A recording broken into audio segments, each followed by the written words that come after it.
Hi friends, அஸ்ஸலாமு அலைக்கும். Welcome to Thansiha kitchen. இன்றைக்கி நம்ம தன்சிஹா கிச்சனில் பொரிச்ச மீன் எப்படி செய்கிறதுன்னு பார்க்கலாம். அதுக்கு முன்னாடி நம்மளோட சேனலை சப்ஸ்கிரைப் பண்ணாதவங்க சப்ஸ்கிரைப் பண்ணிக்கோங்க. அண்ட் கீழே உள்ள பெல் ஐக்கானை கிளிக் பண்ணி அதில் ஆளுங்கிற ஆப்ஷன் கொடுத்தீங்கன்னா நம்ம போகிற ஒவ்வொரு வீடியோவும் உங்களுக்கு நோட்டிஃபிகேஷனாக வரும். லைக் பண்ணுங்கள், ஷேர் பண்ணுங்கள், கமெண்ட்ஸ் பண்ணுங்கள். இப்போ வாங்க வீடியோக்குள்ளே போகலாம். இப்போ மீனை நல்லா வாஷ் பண்ணி வச்சுக்கோங்க. பொரிச்ச மீனுக்கு வாஷ் பண்ணி அதை நல்லா கீரல் போட்டு இப்போ மசாலா பரட்டிடலாம். ஒரு சட்டியில் 2 டேபிள் ஸ்பூன் மிளகாய்த்தூள் ஆட் பண்ணிக்கோங்க. 1/4 டேபிள் ஸ்பூன் மஞ்சத்தூள், தேவையான அளவு உப்பு போட்டுக்கிட்டீங்க. உப்பு போட்டு கொஞ்சோண்டு தண்ணி ஊற்றி நல்லா அந்த மூணுத்தையும் மிக்ஸ் பண்ணி விட்டுருங்க. மிக்ஸ் பண்ணி விட்டு இப்போ கீரல் போட்ட மீன் இருக்குல்ல, அதையும் அது கூட சேர்த்து ஒன்றா மிக்ஸ் பண்ணிடலாம்.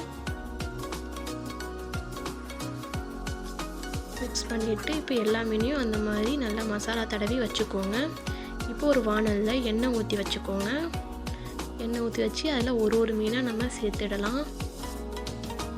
தனித்தனியாக சேருங்க. ரொம்ப ஒட்டி பண்ணோம்னா ரொம்ப ஒட்டிக்கும் மீன். அதனால் ஓரளவு கொஞ்சம் பக்கத்தில் வேணும்.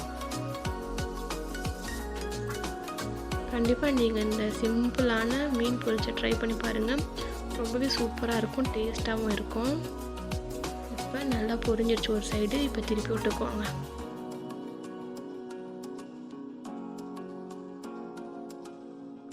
நல்லா பொரிஞ்ச பிறகு திருப்பினீங்கன்னா ஒட்டாமல் வரும். இப்போ திருப்பி விட்டாச்சு. அந்த சைடும் இதே மாதிரி நல்லா பொரியட்டும்.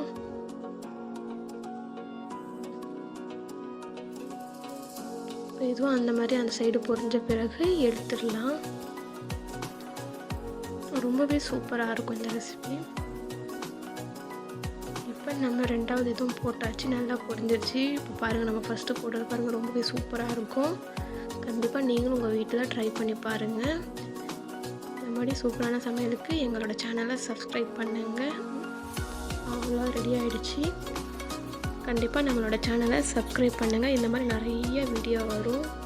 அண்ட் உங்கள் ஃப்ரெண்ட்ஸ் அண்ட் ஃபேமிலிக்கு ஷேர் பண்ணுங்கள். நம்ம சமையல் எப்படி இருக்குன்னு சொல்லிட்டு கமெண்ட் பண்ணுங்கள். தேங்க்ஸ் ஃபார் வாட்சிங். அஸ்ஸலாமு அலைக்கும்.